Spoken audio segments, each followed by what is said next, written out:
बिस्मिल्लाहिर्रहमानिर्रहीम। अस्सलाम वालेकुम डियर स्टूडेंट्स। 7th क्लास के कंप्यूटर लेक्चर सीरीज़ में आज हम स्टार्ट करने जा रहे हैं chapter number 4 which is introduction to MS Access. Dear students, MS Access जो है ये एक डेटाबेस मैनेजमेंट सिस्टम है।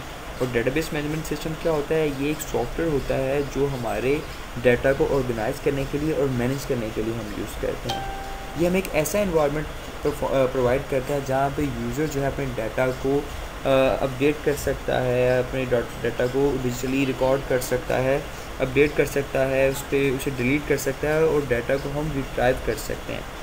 डिफरेंट टाइप की हम प्रोसेसेस जो है अपने डाटा पे अप्लाई कर सकते हैं, हम डाटा को मैनिपुलेशन कर सकते हैं, क्योंकि ये हमें एक ऐसा इन्वायरमेंट प्रोवाइड करता है जिसकी बेस पे हम अपने डाटा को प्रोसेसिंग कर सकते हैं।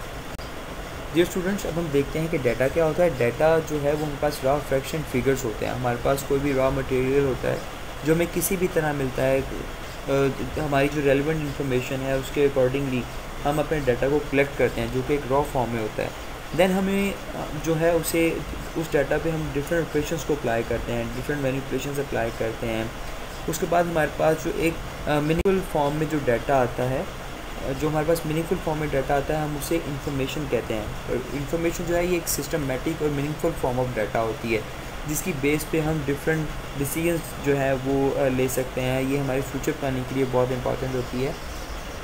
लेट्स सपोज अगर आपके स्कूल में आपको जो है आपकी क्लास के स्टूडेंट्स की अटेंडेंस लिस्ट मिलती है, तो आप उस पर जो है ये प्रोसेस अप्लाई करना चाहते हैं कि कौन सा स्टूडेंट ऐसा है जिसकी 100% अटेंडेंस है।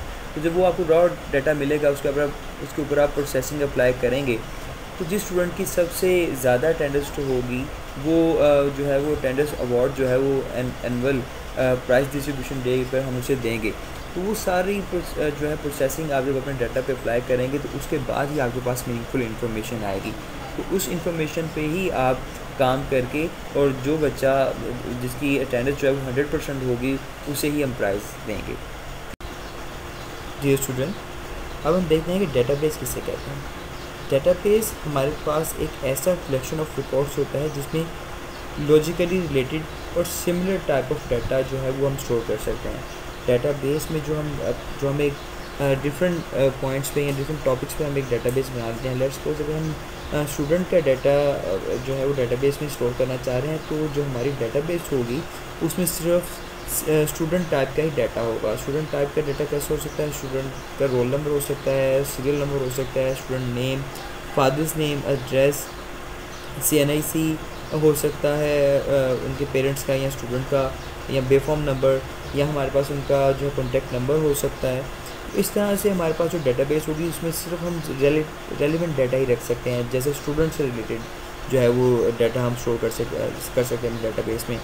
हमारे पास डिफरेंट टाइप्स के डेटाबेसेस अवेलेबल हैं जो हम रियल लाइफ में यूज़ कर रहे होते हैं। लेट्स सपोज हमारे पास जो डिक्शनरी है वो एक डेटाबेस की एक एग्जांपल है। डिक्शनरी में क्या होता है, आपको रिलेटेड जो है वो रिजल्ट्स शो कर रहे होते हैं। लेट्स सपोज अगर आपके पास अल्फ़ाबेटिकल ऑर्डर की बात करूँ तो जो आपकी डिक्शनरी है उसमें सबसे पहले ए अल्फ़ाबेट से जो वर्ड स्टार्ट होते हैं उनकी डिक्शनरी आपको प्रोवाइड की जाती है, फिर बी वाले अल्फ़ाबेट की एंड सो ऑन, वो जी तक जो है वो आपको डिक्शनरी प्रोवाइड करता है उन अल्फ़ाबेट्स की।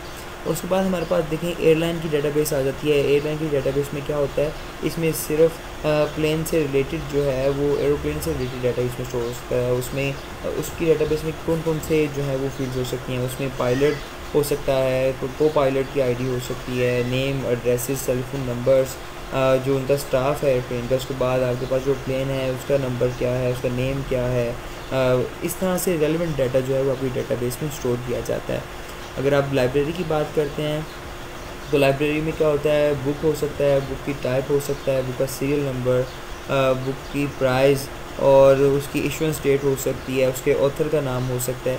मीन्स इस तरह से आप जो हैं अपनी मर्ज़ी से मुख्तलिफ डेटाबेसेस को क्रिएट कर सकते हैं और उनके ऊपर उसके जो आपका डेटाबेस का डाटा है उस पर डिफरेंट प्रोसेसेस अप्लाई कर सकते हैं। आप इस डेटाबेस में जो है वो आपके मैनिपुलेशन प्रोसेसेस कौन कौन से हो सकते हैं। आप अपने डाटा को डिलीट कर सकते हैं, आप अपडेट कर सकते हैं, आप डाटा को रिट्राइव कर सकते हैं। रिट्राइव का ये मतलब होता है कि आप अपनी मर्ज़ी से जो डाटा देखना चाहें आप क्यूरी की मदद से उस डाटा को अपने स्क्रीन पर देख सकते हैं।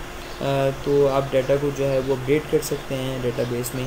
तो इस तरह के मुख्तलिफ प्रोसेसेस जो हैं वो आप अपनी डाटाबेस पे परफॉर्म कर सकते हैं और अपनी मर्ज़ी से आप जो चाहें जिससे मर्ज़ी रिलेटेड डाटा जो है वो आप अपनी डाटाबेस में स्टोर कर सकते हैं। Thank you.